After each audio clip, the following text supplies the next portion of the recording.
ಆಗಿರ್ತಕ್ಕಂಥ ಅದನ್ನ ತಾಯಿ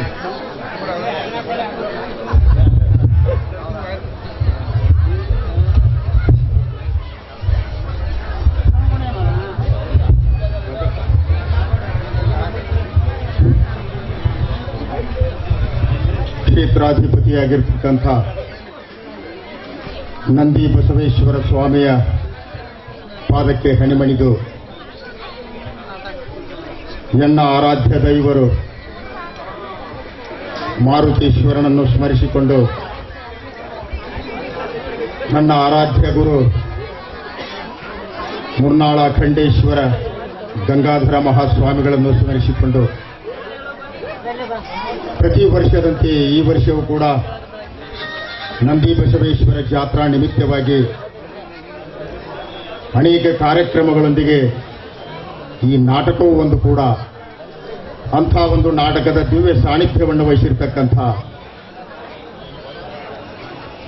ಶ್ರೀ ಮೇಘರಾಜ ಅಪ್ಪಂಗಳವರ ಪಾದಗಳಿಗೆ ನಮಸ್ಕರಿಸಿ ಈ ನಾಟಕದ ಜ್ಯೋತಿಯನ್ನು ಬೆಳಗಿಸಿರ್ತಕ್ಕಂಥ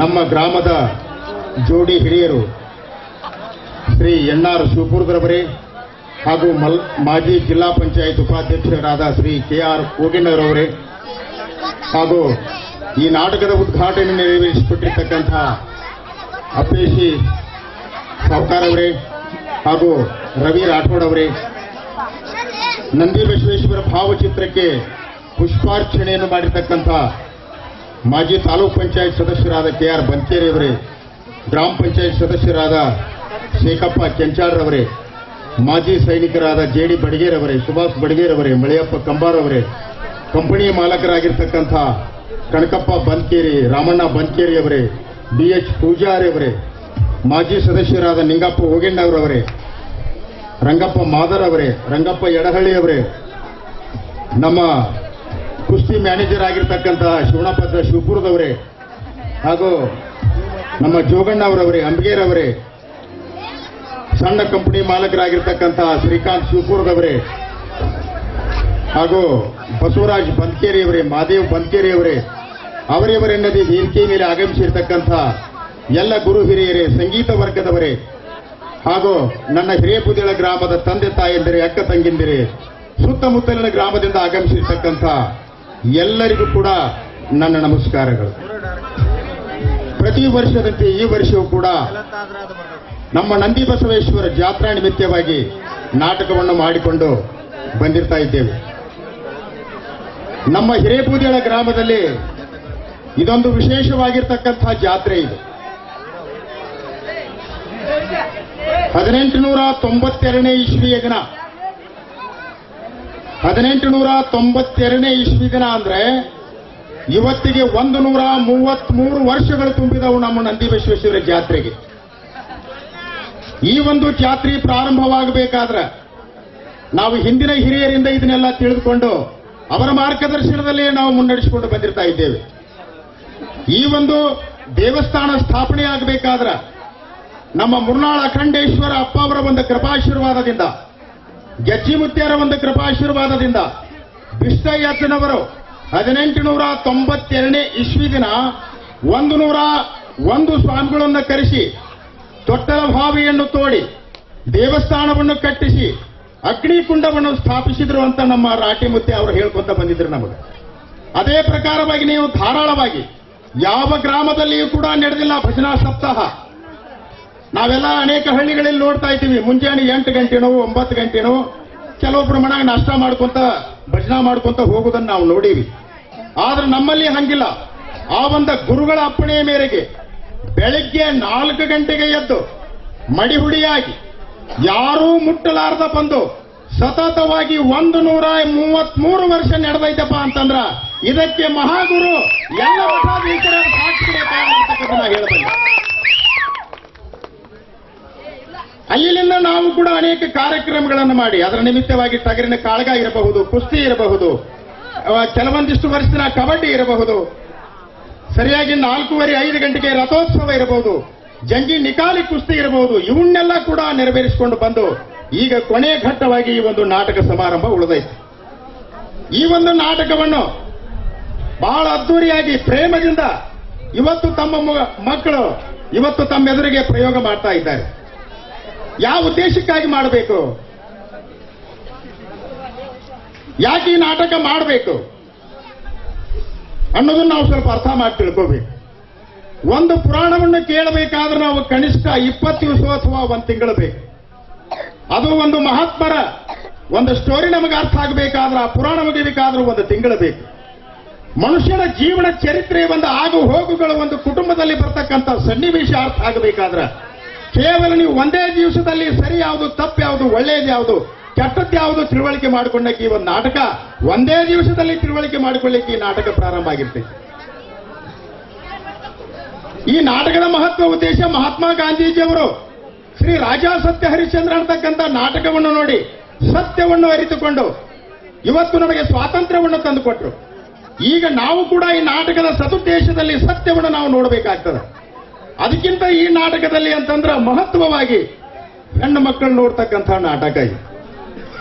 ಯಾಕಂದ್ರೆ ಈಗಿನ ಕಾಲಮಾನ ಘಟ್ಟದಲ್ಲಿ ಹೆಣ್ಣು ಮಕ್ಕಳ ಸಮಾಜದೊಳಗೆ ಯಾವ ರೀತಿ ಬಾಳಬೇಕು, ಹೆಣ್ಣಿನ ಸ್ಥಾನಮಾನ ಯಾವುದು, ಆ ಹೆಣ್ಣಿನ ಸ್ಥಾನ ಒಂದು ಮನೆತನದ ಕುಟುಂಬ ವ್ಯವಸ್ಥೆ ಆಗಬೇಕಾದ್ರೆ ಅವಳ ಮುಖ್ಯ ಪಾತ್ರ ಏನು, ಅವಳಿಗೆ ಕಷ್ಟ ಸುಖ ಏನು ಕಷ್ಟ ಹೆಚ್ಚು ಅನುಭವಿಸ್ತಾಳೋ ಏನು ಸುಖದಿಂದ ಬಾಳ್ತಾಳೋ ಅಂತಕ್ಕಂಥದ್ದನ್ನ ಇವತ್ತಿನ ಈ ನಾಟಕದಲ್ಲಿ ನಾವು ತಿಳುವಳಿಕೆ ಮಾಡ್ಕೋಬೇಕಾಗಿದೆ. ಹೆಣ್ಣಿಗೆ ಕಷ್ಟನ ಬಹಳ, ಸುಖ ಅನ್ನೋದಿಲ್ಲ. ಹೆಣ್ಮಕ್ಳು ನಿಜವಾಗಲೂ ಈ ನಾಟಕವನ್ನು ನೋಡಿ ತಿಳ್ಕೊಳ್ಬೇಕಾಗೈತಿ. ಒಂದು ಮನೆಯಲ್ಲಿ ಹೆಣ್ಣು ಮಗಳಾಗಿ ಹುಟ್ಟಿ, ತಂಗಿಯಾಗಿ, ಅಕ್ಕನಾಗಿ, ಕೊಟ್ಟ ಮನೆಯಲ್ಲಿ ಹೆಂಡತಿಯಾಗಿ, ಸೊಸೆಯಾಗಿ, ನಾದಿನಿಯಾಗಿ, ಅತ್ತಿಗೆಯಾಗಿ, ಅಜ್ಜಿಯಾಗಿ ಬಾಳಬೇಕಲ್ಲ ಹೆಣ್ಣು. ಹುಟ್ಟಿದ ಮನೆಯಿಂದ ಗಂಡನ ಮನೆಯೊಳಗೆ ಜೀವನ ಕಳಿಬೇಕಾದ್ರೆ ಎಷ್ಟು ಅನುಭವಿಸಬೇಕು ಅಂತಕ್ಕಂಥದ್ದು ಹೆಣ್ಣಿನ ಜೀವನ. ನಾವು ಅನೇಕ ದೃಷ್ಟಾಂತಗಳನ್ನು ನಾವು ನೋಡ್ಕೊಂತ ಬಂದಿದ್ದೀವಿ. ಇಷ್ಟೆಲ್ಲ ಕಷ್ಟಗಳನ್ನು ಎದುರಿಸಿ ಆ ಹೆಣ್ಣು ಧೈರ್ಯದಿಂದ ಬಾಳಬೇಕಲ್ಲ ಈ ಸಮಾಜದೊಳಗ. ತನ್ನ ಶೀಲವನ್ನು ಕಾಪಾಡಿಕೊಂಡು, ತನ್ನ ಮಾನವನ್ನು ಕಾಪಾಡಿಕೊಂಡು ಗಂಡನಿಗೆ ಪತಿವ್ರತೆಯಾಗಿ ಸಮಾಜದೊಳಗೆ ಮುತ್ತೈದೆಯಾಗಿ ಬಾಳಬೇಕಾದ್ರೆ ಎಷ್ಟು ನೋವನ್ನು ಅನುಭವಿಸ್ತಾಳೆ ಆಕೆ. ಮುಂಜಾನೆ ಎದ್ದು ಕಸಮುಸರಿ ಮಾಡಿಕೊಂಡು ಅಡಿಗೆ ಮಾಡಿ, ಅತ್ತೆ ಮಾವರ ಪಾದ ಪೂಜೆ ಮಾಡಿ, ಗಂಡನಿಗೆ ಊಟಕ್ಕೆ ಕೊಟ್ಟು, ಗಂಡ ಹೊಲಕ್ಕೆ ಹೋಗ್ತಾ ಇದ್ನಂದ್ರ, ನೌಕರಿಗೆ ಹೋಗ್ತಾ ಇದ್ನಂದ್ರ ಅವನಿಗೆ ಬುತ್ತಿ ಕಟ್ಟಿ ಹೊಲಕ್ಕೆ ಹೋಗುವಂತ ಸಂದರ್ಭದಲ್ಲಿ ಮೊದಲಿಗೆ ಗಂಡನಿಗೆ ಊಟ ಮಾಡಿಸಿದಾಗ ಆಮೇಲೆ ಹೆಂಡತಿ ಊಟ ಮಾಡಬೇಕು. ಇನ್ನ ಹೆಂಡತಿ ಊಟ ಮಾಡಿರೋದಿಲ್ಲ, ಆಗ್ಲೇ ಗಂಡ ನಾ ಹೊಲಕ್ಕೆ ಹೊಂಟಿನಿ ಹೇಳಂತ ಅವಸರ ಮಾಡ್ತಿರ್ತಾನ. ಆದ್ರೂ ಆ ಹೆಣ್ಮಗಳು ಊಟ ಮಾಡಲಾರ್ದ ಬುತ್ತಿನ ದಾರಿ ಹಿಡಿದ ರೊಟ್ಟಿ ಉಣ್ಕೊಂತ ಹೋದದನ್ನ ಸಾಕಷ್ಟು ನಾವು ಕಣ್ಣಿಲ್ ನೋಡಿವಿ. ನಾವು ಈಗ ಯಾರು ಹೆಚ್ಚಾನೆಚ್ಚು ದಾರಿ ಹಿಡ್ದ ಹೋಗೋದು ಊಟ ಮಾಡೋಲ್ಲ. ನಾವಂತೂ ಹೊಲಕ್ಕೆ ಹೋಗೋ ದಾರಿ ಹಿಡ್ದ ಅವ್ರು ನಾವು ನೋಡಿವಿ. ಸಾಕಷ್ಟು ಜನ ದಾರಿ ಹಿಡ್ದ ಉಣ್ಕೊಂತ ಹೋಗ್ಯಾರ, ಮನೆಯಾಗ ಟೈಮ್ ಇಲ್ಲ ಅರ್ಥ ಮಾಡಿ. ಇಷ್ಟೆಲ್ಲ ಹೆಣ್ಣು ಸಮಾಜದೊಳಗೆ ಕಷ್ಟವನ್ನು ಅನುಭವಿಸಿ ಹೆಸರು ತಗೋಬೇಕು. ಅಂಥ ಒಂದು ಸನ್ನಿವೇಶಗಳನ್ನ ಮೆಲುಕು ಹಾಕುವಂತ ಸಂದರ್ಭ ಈ ನಾಟಕದಲ್ಲಿ ನೀವು ನೋಡಬೇಕಾಗ್ತದೆ.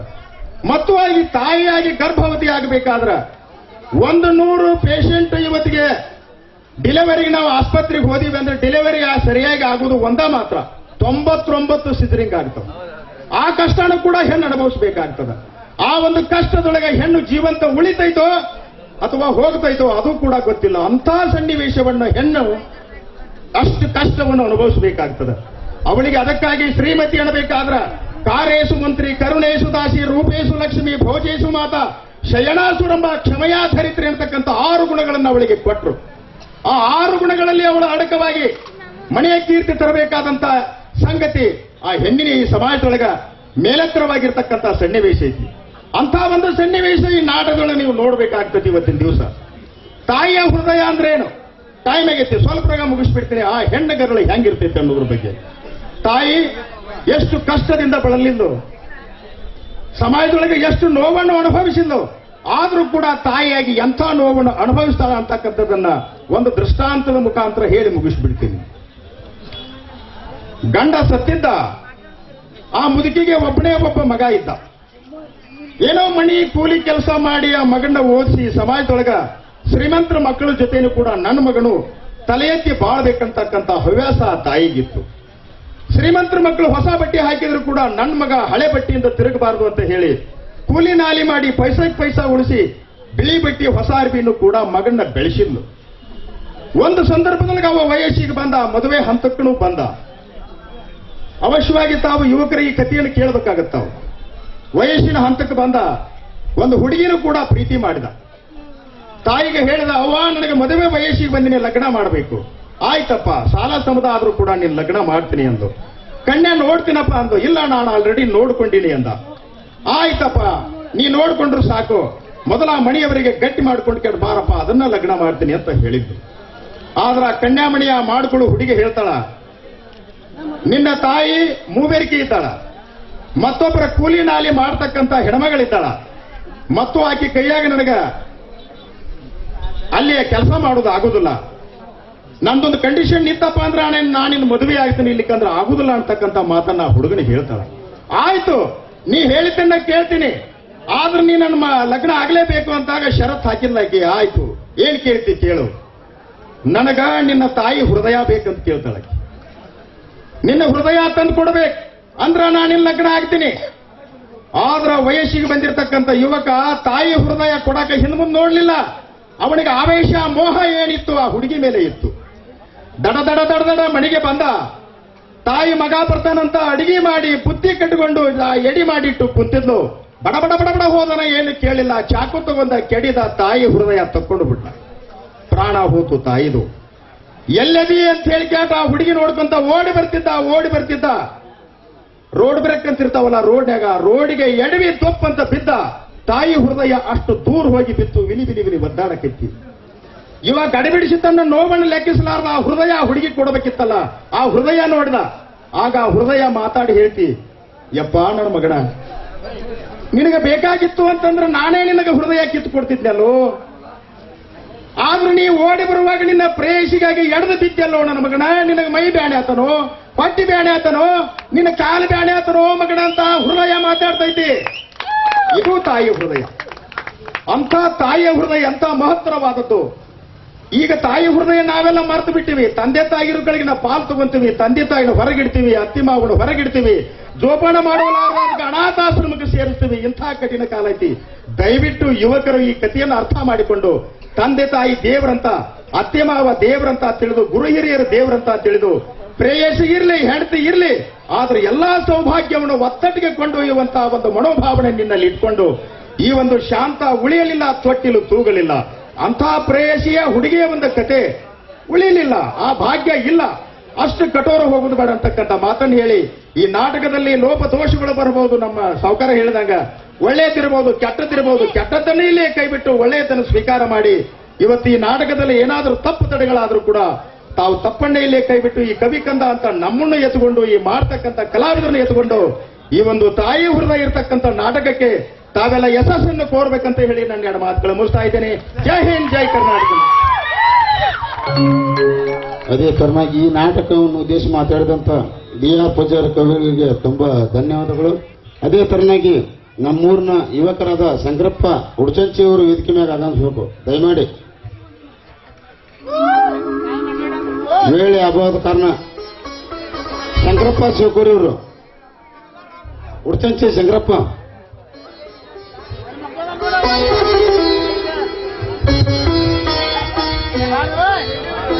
ಶ್ರೀಕಾಂತ್ ಶಿವಕೂರಿ ಇವರು ನೆರವೇರಿಸಿಕೊಡ್ಬೇಕು.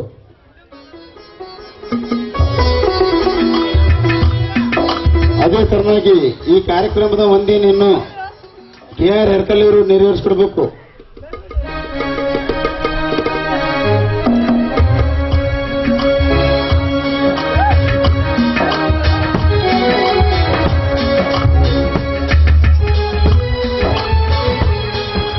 ಈ ಸಮಾರಂಭದ ದಿವ್ಯ ಸಾನ್ನಿಧ್ಯವನ್ನು ವಹಿಸಿರ್ತಕ್ಕಂಥ ಶ್ರೀ ಶ್ರೀ ಮೇಘರಾಜ್ ಮುರುಘಾಮಠ್ ಇವರಿಗೂ ವಂದನೆ ಹಾಗೂ ಅಭಿನಂದನೆಯನ್ನು ಸಲ್ಲಿಸುತ್ತಾ, ಅದೇ ತರನಾಗಿ ಅಧ್ಯಕ್ಷತೆ ಸ್ಥಾನವನ್ನು ವಹಿಸಿರ್ತಕ್ಕಂಥ ಪಾಂಡುರಂಗ ನಾಗಪ್ಪ ಬಂದ್ಕೇರಿ ಇವರಿಗೂ ಕೂಡ ವಂದನೆ, ಅಭಿನಂದನೆ.